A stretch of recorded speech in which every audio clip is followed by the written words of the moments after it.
rompió la imagen con sus propias manos, frente a todo el pueblo. Juró que era solo yeso, pintura y superstición. Pero no sabía que esa imagen volvería, en los sueños de su hija. Y lo que ocurrió después lo cambió todo. Antes de continuar, cuéntame en los comentarios desde qué ciudad me estás viendo.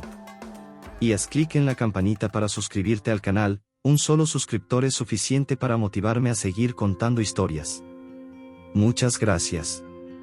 La imagen cayó al suelo con un estruendo seco, como si el mismo cielo hubiera contenido el aliento. La cabeza de la Virgen rodó entre los adoquines de la plaza, seguida por un murmullo colectivo que se convirtió en gritos, rezos e incredulidad. Los niños lloraban. Las ancianas se persignaban. Y él simplemente se quedó ahí, respirando agitado, con los ojos llenos de furia y las manos cubiertas de polvo y fragmentos de yeso. «Esto no es Dios», gritó Leandro Ibarra, de pie frente al pedestal vacío. «Esto es solo una mentira tallada. Una ilusión que no sirve para nada». Lo grabaron con sus teléfonos. Algunos lo insultaron. Otros simplemente se alejaron en silencio, como si acabaran de presenciar un crimen que nadie sabía cómo castigar. El padre Genaro, que había acompañado el traslado de la imagen a la plaza, se acercó lentamente, sin decir una palabra. Miró los restos en el suelo, luego a Leandro, y por último al cielo, como buscando una respuesta que no llegó. Leandro no esperó a que lo detuvieran. Caminó con paso firme hasta su camioneta, subió sin mirar a nadie, y se perdió entre las calles polvorientas de San Miguel del Valle, el mismo pueblo donde había nacido y al que juró no volver jamás después de la muerte de Camila. Atrás dejó no solo los escombros de una figura sagrada, sino el eco de una promesa rota. Años atrás, Leandro era considerado uno de los restauradores de arte sacro más talentosos de México. Iglesias de todo el país enviaban imágenes deterioradas para que él les devolviera el alma. Su taller, en la capital, era un santuario de pinceles finísimos, pigmentos de origen italiano y esculturas cubiertas con mantas de lino. Pero la muerte de Camila fue un golpe que lo vació por dentro. No hubo medicina que la salvara. No hubo oración que la aliviara. Ni siquiera su fe, que había sido tan fuerte como la de ella, resistió el luto. Después del entierro, guardó todas las imágenes religiosas en cajas, cerró su taller y comenzó a rechazar comisiones que tuvieran cualquier vínculo con lo divino. Se dedicó por completo a cuidar de Isabela, su hija de 8 años, una niña risueña, curiosa y tan parecida a Camila que dolía mirarla. «¿Por qué ya no pintas a las santas, papá?», le preguntaba a ella algunas noches. «Porque no sirven para nada, hija», respondía él, seco, aunque por dentro algo se le rompía cada vez. Fue por Isabela que Leandro aceptó, meses después y a regañadientes, el encargo de restaurar la imagen de la Virgen de Guadalupe del pueblo. El pago era alto. Necesitaba el dinero para los medicamentos de la niña, que había nacido con alergias severas y crisis de asma. Leandro se prometió a sí mismo que sería solo otro trabajo técnico. Sin fe. Sin devoción. Pero en cuanto tocó el rostro agrietado de la imagen, algo dentro de él explotó. No fue rabia. Fue dolor. Un dolor tan antiguo que no sabía que aún lo cargaba. Y entonces ocurrió lo que nadie esperaba, la rompió. No accidentalmente. Con intención. Con furia. Con lágrimas que no reconocía como suyas. «¿Dónde estabas cuando Camila moría?», gritó a la figura mientras la destrozaba. «¿Por qué no la salvaste a ella?». El polvo cubrió sus botas. Las flores a los pies del pedestal se mancharon de pintura. Un pétalo azul, proveniente del manto de la Virgen, voló y se pegó a su mejilla, sin que él lo notara. Y aunque todos lo vieron como un acto de odio, nadie imaginaba que, en realidad, era una súplica desesperada de un hombre quebrado. Días después, la noticia llegó al Hospital Infantil de la Ciudad de México, donde Isabela era tratada por una tos persistente que no cedía. Pero lo que parecía solo una gripe, pronto se tornaría en algo mucho más grave. ¿Sería coincidencia? ¿O una consecuencia que ainda estaba por se revelar? Al principio fue solo una tos. Seca, persistente, sin fiebre. Leandro no se alarmó. Habían pasado por eso antes. Isabela siempre fue frágil, con bronquios sensibles desde bebé. Un poco de nebulización, reposo y jarabe, y en pocos días volvía a correr por la casa con sus muñecas en brazos. Pero esta vez fue distinto. En la segunda noche, su respiración se tornó ruidosa. Al amanecer, tenía ojeras profundas e insistía en que le dolía todo el cuerpo. No quería comer. No quería hablar. Y lo peor, empezó a sangrar levemente por la nariz sin haberse golpeado. Leandro la llevó de urgencia al hospital. El mismo hospital donde Camila había pasado sus últimas semanas. ¿Nombre completo de la paciente?, preguntó la recepcionista. Isabela Ibarra Montemayor, 8 años, respondió él, evitando mirar la cruz en la pared detrás del mostrador. La internaron inmediatamente. En cuestión de horas, ya tenía acceso venoso, monitores en el pecho y un equipo completo de médicos revisando exámenes. Uno de ellos, el doctor Samaniego, hojeaba o prontuario con la testa francida. Señor Ibarra, necesitamos hacer más estudios. Hay alteraciones en la sangre, niveles de plaquetas peligrosamente bajos y glóbulos blancos muy altos. ¿Ha habido casos similares en la familia? Leandro sintió como si el aire se secara. Su madre murió, de algo parecido, murmuró. Pero fue un caso muy raro. Dijeron que no era hereditario. El médico frunció el ceño.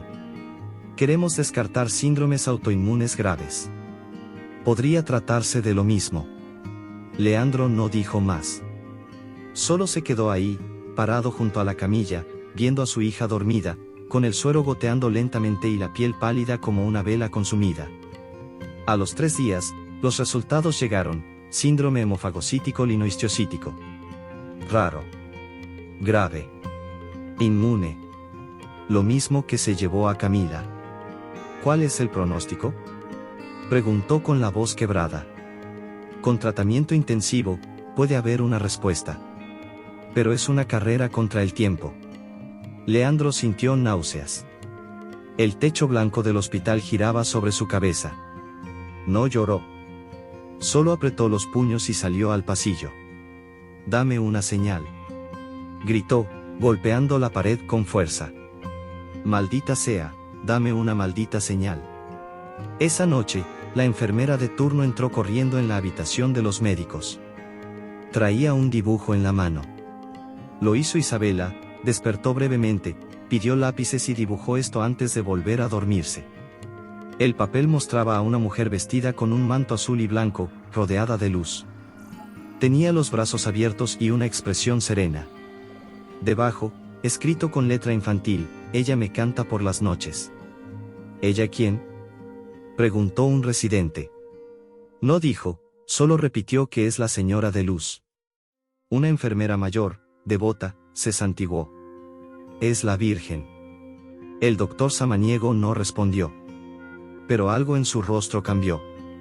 Horas después, Leandro llegó al hospital con una manta para Isabela. Al ver el dibujo en la mesa, se congeló. La posición de las manos. El pliegue del manto. La sombra azul en el lado izquierdo del rostro, era idéntica a la imagen que él había destruido en San Miguel. Incluso el pequeño error en la pintura, esa mancha mínima que nadie conocía excepto él, estaba allí.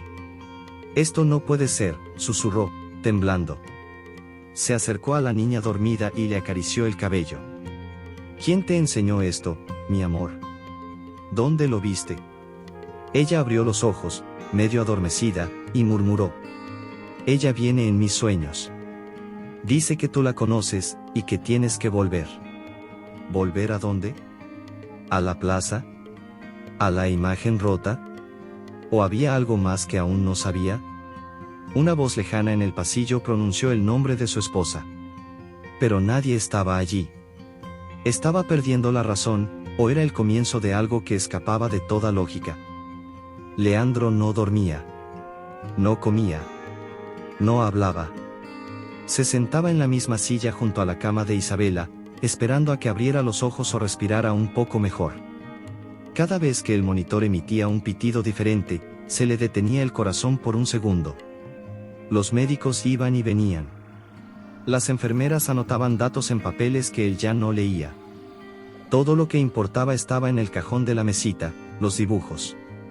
Había al menos 6. Todos hechos con crayones escolares, con trazos infantiles, pero de una precisión que no podía explicarse. En cada uno, la figura de la mujer de luz aparecía con más detalles, un rostro sereno, los ojos cerrados como si orara, el manto cayendo sobre los hombros con una delicadeza imposible de fingir. Y siempre, en todos, la misma mancha azul en la mejilla izquierda. Una imperfección minúscula que solo existía en una imagen, la que él mismo había destruido en la plaza de San Miguel. Esto es una coincidencia, se repetía Leandro una y otra vez, pero ya no lo creía ni él. El doctor Samaniego pidió un electroencefalograma. Durante el examen, mientras Isabela dormía, observaron algo insólito: la actividad cerebral se disparaba justo en las áreas relacionadas con la memoria visual y la imaginación figurativa. Era como si su mente no estuviera soñando, sino viendo algo con una nitidez inexplicable. No hay explicación científica para esto, dijo el doctor. Pero la niña está recreando una figura con un nivel de detalle que no corresponde a su edad, ni a su experiencia. Leandro agarró uno de los dibujos y lo mostró con manos temblorosas. ¿Ve esta marca?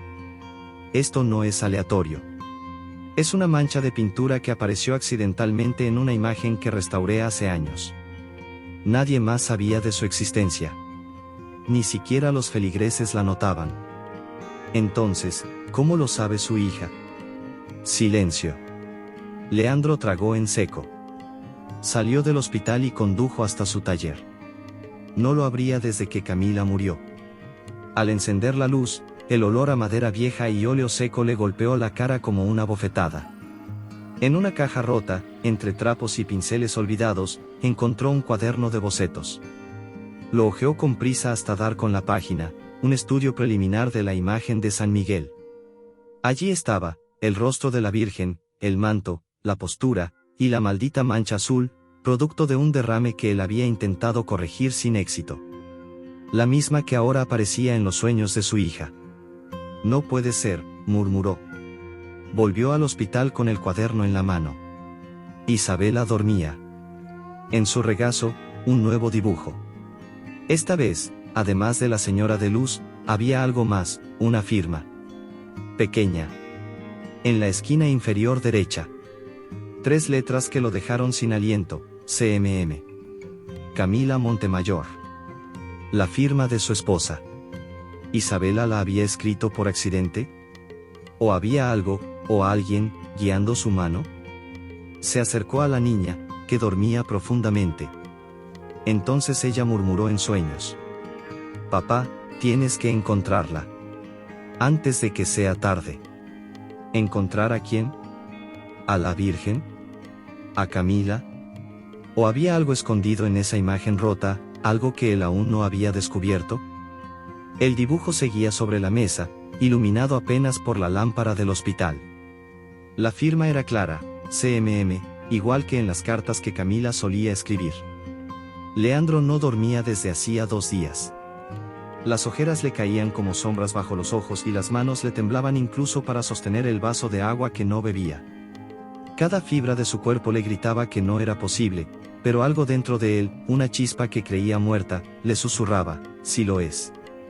A las 4:27 de la madrugada, tomó una decisión. Sin avisar a los médicos, sin despertarla, se inclinó y besó la frente de Isabela. «Papá va a volver donde todo comenzó», murmuró. «Si hay algo ahí, lo voy a encontrar». Condujo durante 5 horas sin parar, cruzando la neblina del amanecer como quien atraviesa un velo. San Miguel del Valle apareció entre los cerros, idéntico a como lo recordaba: casas de adobe, la plaza central con bancos de hierro, el aire tibio que olía a pan recién horneado. Pero no fue recibido con cariño. Apenas pisó la plaza, algunos lo miraron con hostilidad. Otros, simplemente bajaron la cabeza. «¿Qué hace aquí?», preguntó una mujer mayor desde una tienda. Leandro no respondió. Caminó directo a la parroquia, empujó la pesada puerta de madera e entró, ofegante. El padre Genaro lo esperaba, como si ya supiera. «Pensé que nunca volverías, hijo», dijo con voz calma. «Necesito ver los restos de la imagen, los fragmentos». Padre, necesito saber si hay algo que no vi. El sacerdote dudó por un momento. Luego asintió y lo condujo a una pequeña sala detrás del altar. Allí, cubiertos por un paño blanco, estaban los pedazos. Polvo de yeso, madera partida, trozos de tela pintada. Leandro cayó de rodillas al quitar el paño. No lo entiendo, padre, ¿cómo es posible? Mi hija los está viendo en sueños. Ella dibuja esta imagen con una precisión que no debería conocer. El sacerdote no parecía sorprendido. ¿Tu esposa, Camila, nunca te contó que ayudó a pintar esta imagen cuando era joven? Leandro levantó la vista, desconcertado. ¿Camila? ¿Aquí? Era devota de la Virgen. Pasó un verano entero colaborando con el viejo maestro García, el que restauró la imagen por última vez antes de ti. Ella mezclaba los pigmentos, pintaba los detalles del manto, incluso dejó una pequeña marca en el rostro. No por accidente, fue una lágrima. Lloraba mientras pintaba. Decía que quería que la Virgen sintiera lo que sentimos nosotros. Leandro sintió que las piernas le fallaban. ¿La mancha azul fue una lágrima de Camila? Sí. Un silencio espeso invadió el cuarto. Leandro se acercó a los fragmentos y rozó uno con la yema de los dedos. En él, aún se notaba la marca azul. No había sido accidente.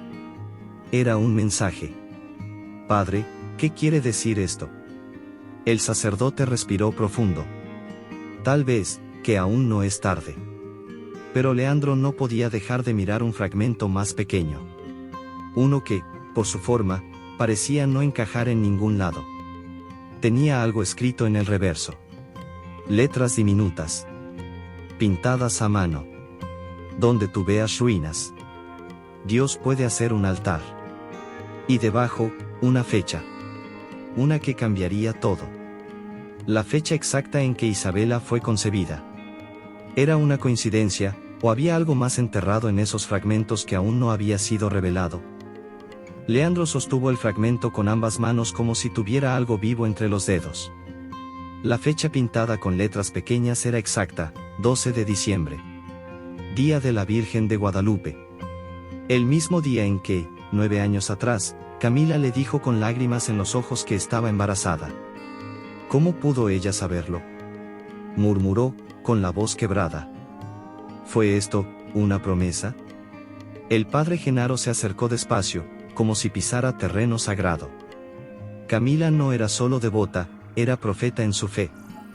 Ella creía que Isabela era un regalo directo de la Virgen. Me lo dijo en confesión. ¿Y por qué no me lo contó? Espetó Leandro, dolido. ¿Por qué me dejó vivir en la oscuridad? El sacerdote lo miró con compasión. Porque tú no estabas listo para ver. A veces, el corazón más endurecido necesita romperse para que entre la luz. Leandro bajó la cabeza. La sala olía a cera derretida, a madera antigua y a polvo sagrado. Cerró los ojos y, por un instante, juró sentir el aroma de Camila, lavanda, café y lluvia. Como si ella hubiera estado ahí, a su lado. Esa misma tarde, buscó en la antigua casa de los suegros. Camila había crecido allí, y aunque hacía años que nadie vivía en ese lugar, los vecinos conservaban las llaves, por si acaso. Dentro, el tiempo parecía detenido. Las cortinas seguían colgadas. El retrato de la boda sobre la chimenea. El silencio. El vacío. Y una caja de madera debajo del colchón. Dentro, había cartas. Algunas escritas para él, otras, para la hija que aún no había nacido. Si alguna vez me voy antes de tiempo, quiero que sepas que te amo con todo lo que soy. Y si alguna vez dudas de Dios, mírala a ella. Isabela es la prueba de que los milagros existen. Leandro lloró en silencio, leyendo cada línea como si fuera la primera vez que escuchaba su voz desde que se fue. En otra carta, más antigua, había un boceto. Era la imagen de la Virgen que él había restaurado, con los detalles exactos, incluso la lágrima azul. Camila había empezado a dibujarla antes incluso de quedar embarazada. Al lado, escribió: algún día, alguien romperá esta imagen. pero lo hará por amor, no por odio. Y entonces, se abrirá la puerta. Leandro cayó de rodillas. ¿Qué sabía Camila? ¿Cómo podía prever tanto dolor y tanta esperanza? Al volver a la parroquia, llevó consigo el diario. Se lo mostró al padre. Él, conmovido, le entregó algo que había guardado por años, una cinta roja envuelta en una tela blanca. Camila me pidió que te entregara esto, cuando tu corazón estuviera listo. Leandro desenrolló la tela. Dentro había un pequeño crucifijo de madera con una inscripción tallada: perdona antes de entender. Y en ese instante, algo dentro de él comenzó a rendirse. Pero el teléfono sonó. Era del hospital. Isabela había sido llevada de urgencia a la UCI. Sus plaquetas habían caído en picada. La fiebre, incontrolable. Y, según los médicos, tal vez esa fuera su última noche. ¿Sería ya demasiado tarde? ¿O todavía había algo que él pudiera hacer, antes de que la puerta se cerrara para siempre? Leandro llegó al hospital a las 2 de la madrugada, con los ojos enrojecidos y el crucifijo aún en el bolsillo. El pasillo olía a desinfectante y a angustia. Las luces fluorescentes parpadeaban, como si incluso la electricidad dudara de sí misma esa noche. Cuando empujó la puerta de la UCI, vio a Isabela conectada a una docena de tubos. Su rostro estaba tan pálido que parecía de porcelana. La fiebre había vencido. Los médicos no sabían si sobreviviría al amanecer. No hay nada más que podamos hacer, dijo el doctor Samaniego con voz grave. Su cuerpo está colapsando. Leandro no respondió. Solo entró en la sala, cerró la puerta y cayó de rodillas junto a su hija. No te vayas, mi niña, por favor, no te vayas. La voz se le quebraba. Perdóname por todo. Por no creer. Por destruir lo que amabas. Si pudiera dar mi vida por ti. En ese momento, la máquina del monitor cardíaco emitió un sonido agudo. Una línea recta. Una alarma. Los médicos irrumpieron en la sala. Una enfermera gritó. Leandro fue empujado hacia afuera, pero se aferró a la puerta con fuerza. Déjenme quedarme. Es mi hija. Está en paro. Gritó alguien dentro. Adrenalina, ya. Los segundos fueron cuchillos. Minutos eternos. Hasta que, de pronto, se oyó un pitido. Uno. Y otro. El latido había vuelto. Frágil. Lento. Pero ahí estaba. Una enfermera salió, temblando. Sigue con nosotros, pero es muy inestable. Si quiere hablarle, hágalo ahora. Leandro entró despacio. La mano de Isabela estaba tibia. Sus párpados se movieron, como si lucharan por abrirse. Y entonces, sin fuerzas, sus labios se separaron apenas para decir: Papá, la señora dijo, que si tú le devuelves lo que rompiste, ella me va a cuidar. Leandro sintió que el mundo se detenía. No pensó. No dudó. Salió del hospital como un loco, tomó su camioneta y volvió a San Miguel con un solo propósito: reconstruir la imagen. Durante los siguientes días, no comió, no durmió. Se encerró en su antiguo taller del pueblo. Abrió cajones, buscó los pigmentos antiguos, los pinceles finos, el pan de oro olvidado. Pidió perdón al padre Genaro, al pueblo y a la imagen rota. Cada fragmento era una súplica. Cada pincelada, una lágrima. El manto volvió a tomar forma. El rostro, cuidadosamente esculpido de nuevo, comenzó a recuperar su expresión serena. Pero había algo diferente esta vez: la luz. Una luminosidad suave, casi imperceptible, surgía de la zona donde Camila había dejado su lágrima azul. No era pintura. Era como si la madera transpirara fe. Una anciana que pasaba por fuera del taller se detuvo, observó por la ventana y murmuró: Esa imagen, parece que respira. Y aunque Leandro no creía en visiones, esa noche, mientras trabajaba el último detalle del manto, sintió una brisa recorrer el taller cerrado. Y una voz, tan conocida como imposible, susurró en su oído: No tengas miedo, ya estás más cerca de entender. ¿Quién había hablado? ¿Fue el cansancio? ¿O acaso Camila nunca se fue del todo? La restauración había terminado. Leandro, con las manos cubiertas de pintura y las uñas llenas de astillas, cayó de rodillas frente a la imagen reconstruida. No se parecía a la original. Era más que eso. Algo en su mirada transmitía ternura, pero también firmeza. El rostro tenía vida. La mancha azul, aquella lágrima que Camila había dejado años atrás, ya no parecía una imperfección. Brillaba, como si hubiera absorbido la luz del amanecer. El padre Genaro entró al taller sin hacer ruido. Al ver la escultura, contuvo el aliento. No es la misma, murmuró. No, respondió Leandro. Es la que debía ser.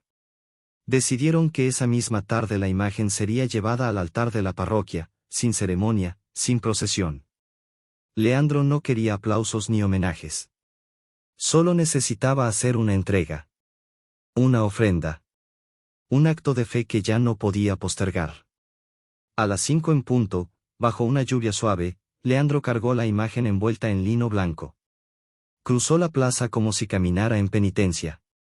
Nadie lo detuvo. Nadie dijo nada. Pero detrás de él, los vecinos comenzaron a salir de sus casas. Primero una niña, luego una madre, luego un grupo de jóvenes. Sin saber por qué, todos lo siguieron. Dentro de la iglesia, colocó la imagen en el mismo pedestal que una vez había dejado vacío. Quitó el lienzo con manos temblorosas. Y cuando la luz de los vitrales cayó sobre el rostro de la Virgen, un suspiro colectivo llenó el templo. «Mira sus ojos», exclamó una mujer. «Están húmedos». «No puede ser», dijo otro. «Está viva». No era sugestión. Los ojos de la imagen brillaban como si estuvieran cubiertos de rocío. Una luz suave emergía del manto y se extendía por el altar, como si algo sagrado se hubiese despertado allí. El padre Genaro, con lágrimas en los ojos, solo pudo arrodillarse. Y justo entonces, el celular de Leandro vibró en su bolsillo. Era del hospital. «Señor Ibarra. Soy el doctor Samaniego, usted tiene que venir». «¿Qué pasó?», preguntó, con el corazón a punto de estallar. Hubo un breve silencio. Y luego, la frase que parecía imposible. Isabela, se despertó. Y está sonriendo. Sus análisis están cambiando, como si todo se revirtiera. Leandro soltó el teléfono. El padre Genaro lo miró sin preguntar nada. Pero ambos sabían. Lo imposible había comenzado. Esa noche, al regresar al hospital, Leandro corrió por los pasillos como un niño. Entró en la habitación y la encontró sentada, con un dibujo nuevo en las manos. Esta vez, no era la Virgen, era Camila, con el mismo vestido blanco del día de su boda, de pie detrás de la señora de luz. «Ella me la trajo», dijo Isabela, tranquila. «Dijo que te perdonaba, y que te espera». «¿Me espera dónde, hija?». La niña sonrió, señalando su propio pecho. «Aquí». Leandro rompió a llorar como nunca en su vida. Abrazó a su fila y prometió que nunca más se afastaría do que importaba. Pero al mirar el dibujo de nuevo, notó algo que no había visto al principio. Una inscripción en el borde inferior, escrita con una caligrafía distinta. No era de Isabela. Era la letra de Camila. Decía, falta solo una cosa. ¿Una cosa más? ¿A qué se refería? ¿Qué aún quedaba por hacer, antes de cerrar el círculo? Leandro no soltaba el dibujo. Lo observaba una y otra vez, incapaz de comprender cómo esa letra, la letra redonda y delicada de Camila, había aparecido allí. Falta solo una cosa. Aquella frase retumbaba en su pecho como un eco sin destino. ¿Qué más podía faltar, si Isabela estaba viva? ¿Si la imagen había sido restaurada? ¿Si el pueblo había perdonado? «Papá», susurró Isabela, acariciando su mano. «Ella me dijo que tienes que dejarla ir». «¿A quién, mi amor?». «A mamá». Leandro tragó saliva. Bajó la cabeza. Durante todos esos años había llevado el duelo como un ancla. No había llorado su muerte, la había transformado en furia, en rechazo, en silencio. Y ahora, su hija, su propia hija, lo miraba con la inocencia de quien ha visto lo invisible y comprendido lo eterno. Días después, Leandro regresó a San Miguel con una caja de madera entre las manos. Dentro, las últimas cartas de Camila, su pañuelo favorito y un mechón de su cabello, que ella misma había guardado antes de iniciar la quimioterapia. No le dijo a nadie lo que haría. Subió solo al cerro que quedaba detrás del pueblo, donde Camila solía sentarse a ver el atardecer. Ahí, bajo un árbol de jacaranda en flor, cavó un pequeño hoyo. Colocó la caja dentro y se quedó un largo rato en silencio. Te amé con todo lo que tenía, y también con todo lo que no supe dar. Te fallé. Pero ella me salvó. Nuestra hija, nos salvó. Las flores moradas caían sobre su espalda como bendiciones pequeñas. Leandro cerró la tierra con las manos, se puso de pie y miró al cielo por primera vez sin rabia. Gracias por no soltarme, incluso cuando yo solté todo. Esa noche, la imagen de la Virgen fue expuesta oficialmente en la parroquia. El pueblo entero se reunió. El padre Genaro pronunció unas palabras breves, pero potentes. Esta imagen, rota y restaurada, nos recuerda que la fe no se rompe cuando el corazón se quiebra, sino que nace de allí. Pero fue Leandro quien sorprendió a todos. Subió al altar, tomó el micrófono y, por primera vez, habló sin máscaras. Yo destruí esta imagen con mis propias manos. Lo hice porque tenía miedo. Porque estaba lleno de rabia. Pero ella, no me devolvió odio. Me devolvió a mi hija. Me devolvió la vida. Hubo un silencio largo. Luego, aplausos. Llantos. Y una sensación de que algo profundo se había cerrado, para abrir algo mayor. Esa madrugada, ya en casa, Isabela dormía en su cama, abrazada a un peluche viejo. Leandro se quedó un momento en la puerta, contemplándola. Sobre el buró, estaba el último dibujo. Ya no había señora de luz. Ni Camila. Solo una pequeña iglesia, rodeada de flores, y en el centro, una familia de 3, tomada de la mano. En el reverso, escrito con letra firme. Donde tú veas ruinas, Dios puede hacer un altar. Y en la esquina inferior, casi escondida entre los trazos, una firma. CMM. La misma. Por última vez. Pero ahora, con una cruz pequeña a su lado. Una señal de que todo, finalmente, estaba en paz.